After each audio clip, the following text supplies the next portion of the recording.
It's us. Yo, what's going on, guys? It's your boy Jamie Woods back at it with another traveling video. And of course, guys, if you're into traveling videos, do me a favor and hit that subscribe button, hit that like button, hit that notification bell, comment, and share this with anyone that's planning on going to Rome or Italy this upcoming summer or upcoming year. So in this video, I'll be going over some things that you should know before going to Rome. Now, I must say this, I am not a Rome expert. So if you're looking for expertise in Rome, I'm not the guy. However, these are some things that I picked up on while I was in Rome that might be able to help you guys out. But let's get started. Number one, and we have to start off with the food, ladies and gentlemen, because that's something that really impressed me in Rome and Italy in general, is get prepared to be in food paradise, because that's what Italy is. Italy is probably the best country in the world, and definitely the best country in Europe when it comes to food.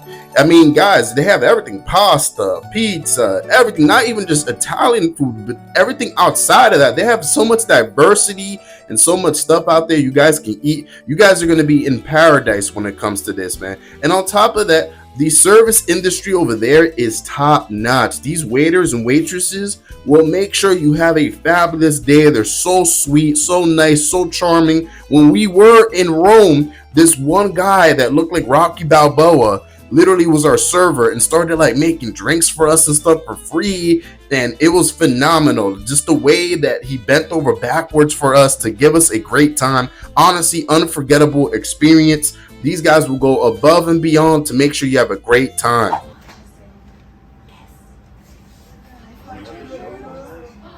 Wait, how much is that? You can guess. 400 euros? 500 gold. Oh, so it's 700 euros. Gold letters, gold numbers, wooden box to protect from the sunlight. Wow. Not so much. But speaking of food, this is one thing that also shocked me about Italy, and that is that they don't really believe in butter over there, okay? Their main thing in Italy is olive oils, okay? So if you want to dip your bread into something, or you want to put anything on your bread, the way to go over there is olive oil. You get olive oil, you get a little bit of pepper, you put something else in there, and then you put it on your bread, or you dump your bread in there, and that's really how you do it. But butter is not really a big thing in Italy. And on top of that, something that might shock you guys is not every single place cuts up their pizza pies. So whenever they serve you a pizza pie, it's usually not cut up. And that's because the locals like to cut it up themselves with a fork and a knife. I talked about this before in my live stream, and it's something that has shocked me. I know it's a little minimal, it's a little crazy to think that this is a huge culture shock, but it really did shock me, because I thought they were going to cut up their pizza, but they don't. They expect you to get a fork and a knife and cut it up yourself, not even with a slice or anything. So just expect that when you go to Italy. This doesn't mean that every single place does it the same way. Some places actually do cut it up for you because they understand you're American, but most places, for the most part, will serve you a pizza pie unsliced. And don't think they forgot to slice your shit. It's not that. It's just that's the way that it is, specifically in Rome.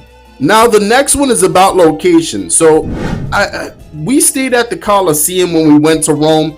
And as great as the area was, I thought that it was best off to be a little bit more on, maybe in a different neighborhood. Like, I really like Prati. When we were in Prati and exploring Prati, I really like that neighborhood. So I recommend you guys not to really stay by the Colosseum. I mean, if that's something you want to do, go ahead. But I thought the neighborhood wasn't as exciting as other neighborhoods in Rome. And on top of that, there's a lot more tourists in that area because they all want to stay by the Colosseum. And it looks nice at night and everything, I'm not gonna lie, but to be honest, there are other neighborhoods in Rome that you should be exploring and should be staying at. So make sure you do your research about other neighborhoods and don't just stay by the Colosseum.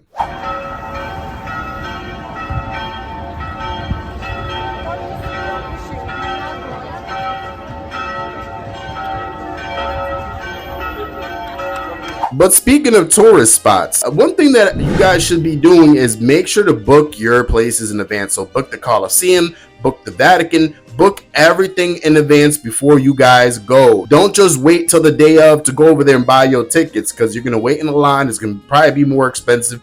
You're best off booking everything and paying for everything in advance, so that way you get to skip the line, you skip the hassle. I mean, guys, just try to make your trips a little bit more easy for yourself.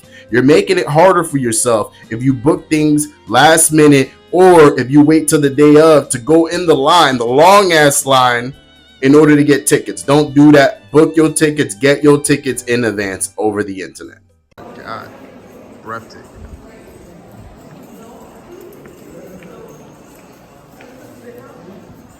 Y'all need to come out here for sure. Like, if you come to Rome, if you're coming to Italy, definitely come here for sure. Definitely is worth every penny. And even for the Trevi Fountain, like places like that that are free to see, make sure you go there early, because the later you go, the more crowded it gets. And trust me, I went to the Trevi Fountain at peak hour, and it was almost like you couldn't even see the Trevi Fountain because there were so many damn people. There was a crowd of people. Like, that's what I'm saying. Like, guys, make sure that if you want to be able to see these things in peace and actually take good photos, because I know y'all trying to take photos, make sure you go to these spots a little bit earlier in the day. The earlier, the better. Look at this, guys. Look at this. Look at that. They say that, like, if you drop a coin into the fountain, that means it's good luck or whatever it is. And you have a hella good luck. I don't have a coin on me at the moment, so I can't drop anything. But just to be here, it's a sight to behold for sure. Definitely. It's beautiful over here. And something that's great for a lot of tourists is that Rome is one of those cities where most people speak English. Not everyone speaks English, but a lot of people speak English. In fact, a lot of Italians speak more than one language. A lot of Italians that I met speak Spanish, might speak a little bit French.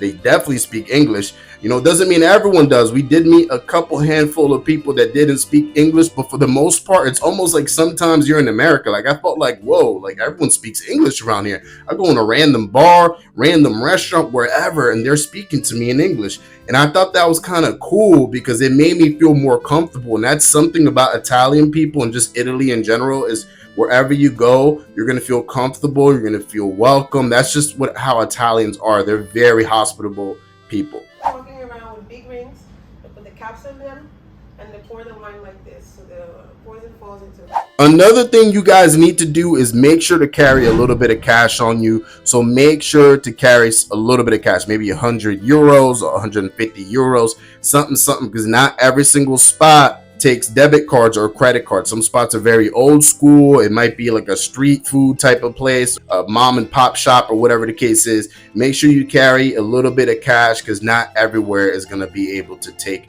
credit or debit cards. And speaking of cash, ladies and gentlemen, make sure that you're keeping your money in a safe place, because the problem is Rome is known to be a pickpocketer type of a city, similar to Barcelona and a lot of European cities and just a lot of cities in the world. But it's no different in Rome, ladies and gentlemen. You can easily get pickpocketed out there. So I recommend you either get yourself a crossbody bag, or you wear your bag in front of you. You keep your money somewhere safe that you know someone can't just easily take your money. So make sure to watch over your money, watch over your wallet, watch over your pockets, because there are a lot of pickpockets in Rome. Rome is very walkable. You can go from one side to the next. You can walk all around it, and it's so beautiful, so many places to see. In fact, I felt like the best time that I had in Rome was walking. Because when you're taking a taxi, it looks nice too. You get to see nice areas. But I feel like when you're walking, you can actually stop and take a look and really grasp what it is that you're seeing and watching at that very moment, kind of taking the moment. And then Rome is a very beautiful city. I do recommend at least one day walk around for a little bit. If you are going in the summertime, make sure to stay hydrated. But speaking of staying hydrated, ladies and gentlemen, you don't have to be spending 5 euros on a water bottle. Instead, bring a nice container with you or empty water bottle, and you could refill that bottle in a Nozzoni. A Nozzoni is a public water fountain that's located throughout the whole entire city. There's a bunch of different Nozzonis throughout the city. So you're going to see them, and a lot of locals get their water through the Nozzoni. So make sure, instead of you guys spending money on water bottles, make sure to just go to the Nozzoni, fill up your water bottle, and stay hydrated.